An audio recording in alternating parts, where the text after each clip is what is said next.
Je pense que les peurs qu'on nous projette, hein, peut-être collectivement, en tant qu'artistes, elles s'appliquent pas à des artistes émergents. Elles s'appliquent à des artistes, établis, du Kunst, du machin, des mecs qui très et des nanas qui font du business et c'est une partie de ce business peut être détournée par des copistes et des faussaires et ça c'est puni par la loi, machin et on rentre dans tout ce qu'on a pu voir comme éventuelle protection. Nous, en tant qu'artistes et j'aimerais qu'on parle de ça, Stéphanie va certainement, abonder, enfin aller dans cette partie-là. J'aimerais qu'on travaille aussi sur nos pourquoi on fait ça nous alors? Pourquoi c'est quoi enfin vous, bref, c'est quoi nos peurs d'être copiés? Qu'est-ce qu'il y a derrière nos peurs d'être copiés? De perdre quoi? Perdre un client? Perdre une vente? Perdre, nos secrets d'atelier? Perdre, quoi? Qu'est-ce qu'on va perdre si on est copié? Et puis, question que je vous retourne aussi, qu'est-ce qu'on va gagner si on est copié? Qu'est-ce qu'on gagne à ça?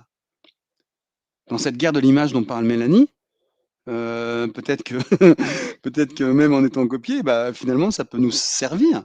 Bon bref, ça à l'extrême quoi, hein.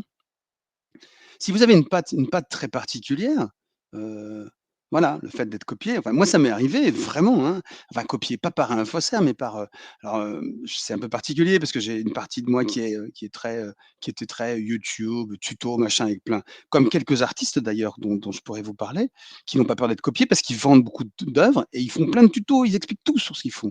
Ils ont plein de gens qui font des copies, des tableaux identiques, hein, à ce qu'ils font. Il y a quelques stars comme ça qui fonctionnent comme ça. Et donc, moi j'ai fait des ateliers et puis quelques semaines après, quelques mois après, je sais plus à quelle occasion, je pense que j'ai dû livrer du matériel à l'époque où je m'occupais beaucoup du magasin, livrer dans un atelier et puis dans l'atelier, j'ai fait un tableau, mais ça ressemblait c'était une enfin ça c'était moi quoi, c'était un tableau à moi.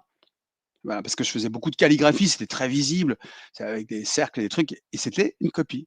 Et ben, c'était dans l'atelier, il y avait quelqu'un qui avait fait une vraie copie, mais moi j'ai eu les poils qui se sont dressés, j'étais c'est plutôt vachement fier, quoi. J'ai pas dit, que personne ne bouge, on met des scellés, je vous envoie les flics, j'ai un certificat qui prouve l'antériorité, voilà.